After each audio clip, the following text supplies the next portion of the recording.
Bonjour à toutes et à tous, bonjour et bienvenue dans le supplément de la 5e de couve, l'émission du dimanche de la 5e de couve. On est toujours dans notre cycle super-héros, alors on parle encore d'un manga de super-héros, et celui-ci aussi comme Ikari Man et comme Z-Man est bien chouette, sauf qu'il est en man au pluriel. Il s'agit de Birdman. Birdman, c'est un manga qui est passé bien trop inaperçu, et pourtant, je trouve que c'est une vraie proposition, une proposition de super-héros par une autrice qu'on n'attendait absolument pas là, ou en tout cas pas comme ça, et c'est une surprise assez sympa. L'autrice, c'est Yellow Tanabe, c'est elle qui nous avait déjà régalé avec Kekkaishi, un shonen fantastique, efficace, drôle avec des exorcistes modernes, pour l'époque en tout cas.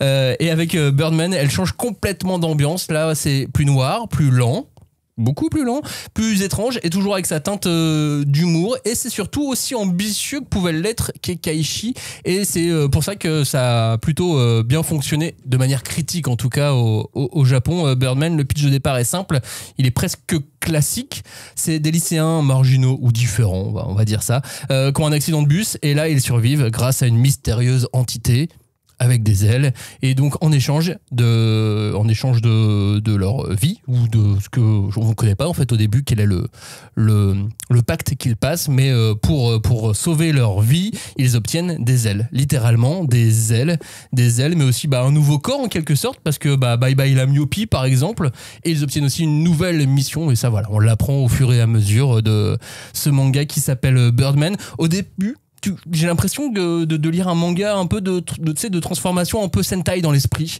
Et finalement, pas tant que ça. C'est un petit peu la particularité de ce titre, et je pense que c'est aussi ce qui a fait que le titre a pas marché tant que ça. C'est que c'est pas du tout un shonen très flashy. Il est au contraire très posé.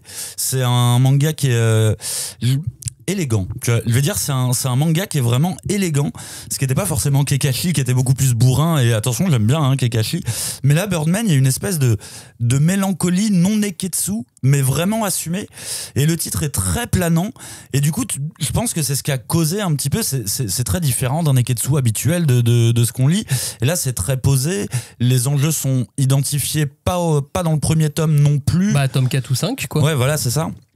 Et du coup, il a un style très atypique.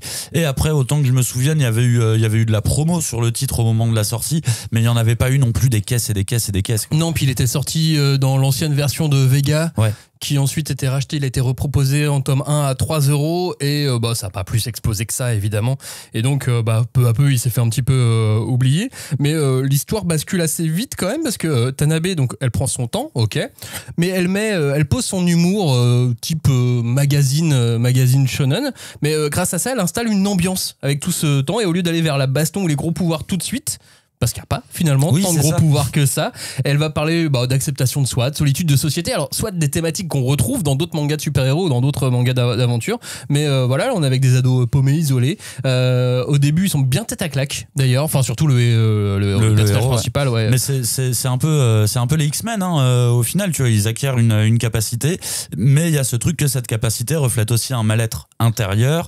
mais c'est comme si elle avait vraiment décidé de faire l'anti-impressionnant quoi, ou l'anti-super-héros quoi. Ouais, c'est ça, c'est un titre qui est vraiment à part. D'ailleurs, quand tu vois les Birdman, tu penses très rapidement à Angel dans l'équipe des X-Men, et c'est un titre qui est vraiment poétique, sombre, noir, qui est à l'inverse de ce qu'on peut attendre d'un shonen de super-héros. Et en même temps, malgré tout, il y a des blagues très très très souvent, et c'est ça qui est assez peut-être perturbant ou pas, mais c'est assez étonnant. Par exemple, alors ça c'est pas une blague, mais l'assistant professeur, c'est Marilyn Monroe, enfin c'est un mec en Marilyn Monroe, parce que son rêve c'était pas d'être scientifique mais d'être Marilyn Monroe. Ça n'a si, ça a du sens, et le personnage reste en plus, mais voilà, on comprend en tout cas peu à peu au fur et à mesure que leur transformation en Birdman, c'est aussi une métaphore sur les mutations physiques. Et puis à partir des tomes 4-5, je vous disais, peut-être même 6, tout change progressivement. On va sortir du cadre du lycée, parce qu'au début on est donc avec des lycéens, puis on découvre qu'il y a d'autres humains ailés à travers le monde, qu'il y a des enjeux planétaires, un background de science-fiction avec des expériences, des alliances secrètes, même une espèce de théorie de l'évolution un peu forcée, puis un mot mystérieux, l'Éden. Les pouvoirs viennent de l'Éden, c'est eux qui fabriquent les ailés. Mais qu'est-ce que ça veut dire ? Faut le lire pour comprendre. Mais on comprend en tout cas que Birdman, c'est pas juste des pouvoirs. Mais est-ce que c'est totalement un manga de super-héros ? Je sais pas.